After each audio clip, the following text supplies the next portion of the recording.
Hi again then guys, and welcome to another installment of the Beards and Cars podcast, which of course you can grab if you so choose in its audio only form via the link below. And speaking of links below the video, you can also incidentally see, as well as the time codes in every episode of the different topics throughout the videos for those who want to jump around, you can also find a link to all of the previous episodes of Beards and Cars in order as well in the playlist. And for those of you who enjoy binge watching some of those older ones or binge listening to them, this is a recurring theme. Of course, predictions. I've done 10 cars, 15 cars, 20 car episodes, and many of the cars that I've predicted have come true. Most recently, and probably most notably, the new Ford GT, which of course was a debut for the series. And I know that many of you guys enjoy these episodes because you can look back on them and maybe make some of your own predictions down below and kind of keep an informal scorecard, if you will, of cars that you'd like to be in the game, cars that you realistically think will be, and even one of the specific episodes of this type that I did not that long ago, the one with the SUVs in the thumbnail, I believe it was 10 cars that I did in that one, were cars that I believed had a really realistic chance of arriving in the game, and I believe one of those was the Ford GT, if I recall correctly. Now this one, you're going to notice that my 8 picks are vehicles that actually I haven't necessarily all talked about before.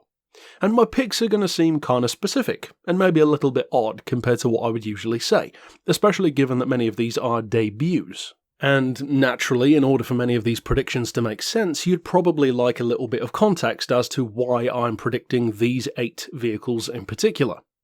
Well, I'm not going to give you any context, so do with that information what you will.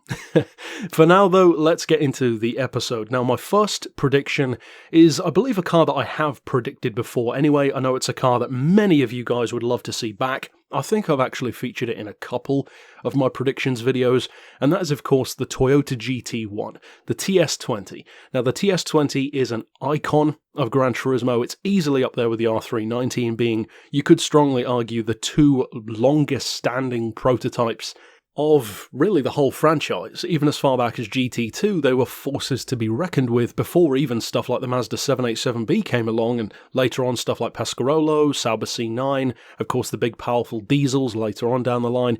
The OGs, in effect, is what the Nissan and the Toyota are. So I am keeping the Toyota GT1 in this predictions list. And of course, many long-standing players of the series and of the franchise, if you will be very happy to see that back. I mean, it's a fantastic car. I believe I've spoken to the fact before that it won't necessarily be as dominant as it used to be, at least if the physics and the performance are more realistic to what the car should feel like, but at the same time it would still be very cool to have it back, and it's easily one of the most iconic cars of the whole series. My next prediction, staying on the theme of Toyota at Le Mans, is actually going to be another prototype, but a much newer one. Unfortunately, I'm not going to predict a Minolta, because I've spoken before to the fact that, as cool as it would be, I just don't really see the Minolta returning necessarily anytime soon. However, I am going to predict that a Toyota TS50 could arrive in the game. In particular, a, let's say, winning version from 2018, because of course Toyota did clinch the victory there, and I think that could be a car that we could potentially see in Gran Turismo sometime soon. Next up, we're actually staying yet again with Toyota, but this time changing racing classes to something which we haven't seen added to the game in quite a while, and that is a Super GT car. In Group 2, of course, we have 3 of the newer ones, we have 3 of the older ones, we've got a couple of Lexus models, a couple of Hondas, and a couple of Nissans, but there's a pretty notable car that isn't in there, and that is, of course, the Supra. I said that the GT1 is one of the most iconic cars of the franchise, but you could easily say that the Supra, in, for instance, the Castrol form, and even the Pennzoil Skyline as well, they really are genuinely up there in terms of how iconic they are in the series. So the Supra is really the one that's missing out, because at the moment we've got some of the mid-2000s, we've got some of the much newer ones, and of course they're all fantastic in their own way, although a little bit mismatched sometimes all within Group 2. But the one that stands out glaringly is of course the Supra. It's always been a strong and popular choice of GT500 in various different liveries, some in different Gran Turismo games that weren't kept on, such as the blue one in Gran Turismo 4 that wasn't kept after that, I believe the SO Ultraflow various other ones as well. There's the older style one, which is a premium in GT6, the one with a 2-litre engine. You've got even stuff like the Wudon or the Wood One, I'm not sure how you pronounce that company, with the big 5-litre V8 instead. But as far as bringing a Supra GT500 into the game, the interesting thing is they've kind of got two choices. You could go with the much newer, in fact the A90 shaped Supra, which I believe they are testing in Super GT. I haven't actually checked on that in a while, but I believe they were testing as a JGTC style version, if not a DTM borderline version as well, because of course the rulebooks are very similar, and that's actually something that we're going to touch on again later on in the video. Now, as far as an existing Supra, I think the choice would be pretty clear. If you're going to bring a Supra back to genuinely compete with the cars that are already in Group 2, rather than just being an iconic collector's piece, you should go with the yellow hat. It was already a premium. It's one of the last racing Supras, and it's a very good car. And the fact that we've seen a lot of existing premiums further updated into GT Sport makes me think that it's certainly a possibility. Now, they could go the iconic route and, of course, add the also premium Castrol Supra. I believe the 1997 shape, if I recall correctly, the one with that smaller 2-litre engine. It's a bit less powerful, the body kit isn't quite as pumped up, but it's still very iconic, and of course that was even as far back as Gran Turismo 2 as well. Now, the next three picks that I'm going to take are vehicles which actually fall into the same racing category, and one of these in particular is a car that many people have really been clamouring for, and it's actually the racing version of the Ford GT, the GTE version in particular. And of course it's an obvious choice to want in the game, so many people do, because now that we have the road-going version, which of course many people wanted, myself included, for so long, the next natural choice would be a racing version, either a GTE or like a fictional polyphony version at the same time. Of course, that would also fit in with the Spec 2 style treatment, if you will, from the Gran Turismo 4 cover days with the white and black and the rear wing. Not really a crazy body kit or anything like that, but a really good race car. Not necessarily as good as they would often put it on par with, full-on prototypes in that game, but still, an obvious choice of hero car and certainly an iconic polyphony original in the series as well. This one, though, I'm going to go more down the route of a realistic one, a GTE category vehicle. The next one is also going to be GTE. I'm going to go down the route of Aston instead. And actually, I'm going to touch on two Astons in this video, but the first one is a Vantage, the GTE class Vantage. Now, Aston Martin has a good setup in the game, a good selection, but it's not necessarily as modern as some of the others. And of course, as much as I would love to see my favourite Le Mans prototype, the Aston Lola B09-60, which is an incredible machine in Group 1, I'm going to say the Vantage GTE in particular would make a very strong, again, Ford GTE rival within the game. Almost like a, not necessarily new category of vehicle, but like a subcategory of newer Group 3 style machines, because we've seen some that were older added, fictional, some real. The McLaren obviously stands out, a much older vehicle, which technically shouldn't fall into that category, but because it's older and the performance is different, it still falls within Group 3 parameters. Then, of course, you have the fictional Ford GT, the Spec 2 that we already spoke about. That one, of course, they can make it however good they want, but it also happens to fall under Group 3 regulations. And my third and final pick, if you will, because I think pick is more accurate than prediction, as you can probably ascertain from this video, is going to be a Ferrari, actually. I'm going to predict a Ferrari GTE car, in particular the 488. Now, of course, the Ferrari 456 is already a fantastic car. Many people think that the 488 is basically just a facelift of the same thing, but for any of you who watched my Drive Club review of that car, it's actually a lot more different to the 456 than you'd think. It's much more than just a turbo-aspirated version. There are numerous things changed. It's far, far more than just a facelift. I'm actually a fan of the 488 GTB, and yeah, I'm going to predict or pick the 488 GTE to round off that trilogy with the Ford GT, the Aston Vantage, and the Ferrari. The next one on the list is more of a category of car rather than a specific pick, so it could actually turn out to be maybe more than one if something like this were to happen. And of course, when I say, again, predictions in this video, let's just say sometimes you can take more credit for predictions and maybe sometimes less credit. Again, take that as you will.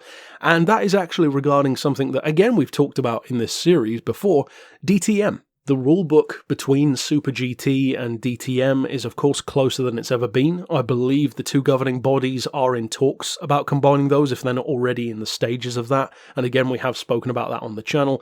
The DTM car scene isn't quite as extreme, I would argue, as it used to be. They are probably quicker, much like the Super GTs are, but they don't look quite as extreme. And I'll be honest, a part of me kind of misses that 2000s era where you had the Mercedes C-Class, the Audi A4, the Vectra, the Opel Vectra, I guess in particular, those kind of super wide body kitted cars, such as the Red Bull Audi, for instance, that was featured. Not the TT, but the A4. It felt very unique in Gran Turismo. Fantastic car through corners.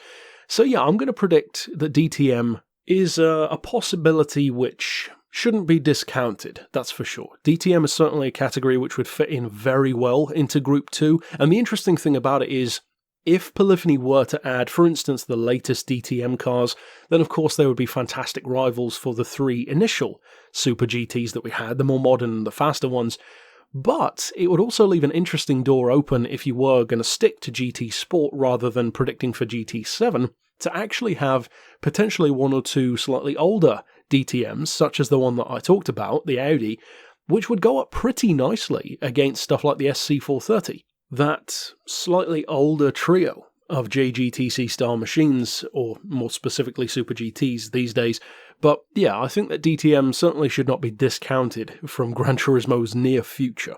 And last, but definitely not least on the list, I said that I was going to return to Aston Martin, and I am, because I'm actually going to jump from a GTE pick to a GT1 pick, and much like the Toyota GT1 being a relatively unique car if it were going to arrive in the game, because as I've spoken to before, there aren't exactly a lot of GT1 cars in Gran Turismo from the late 90s or the 2000s, so either this pick or the Toyota would be relatively unique in their own way unless they added more rivals later on, and I mean, who knows, a Porsche 911 GT1 isn't necessarily out of the question, considering the amount of ties that they have to Porsche, but I'm going to predict the Aston Martin DBR9, a car which of course had some fantastic battles against the Corvette C6R in the later 2000s, I believe around like 2006, 2007, at Le Mans, and of course other places as well.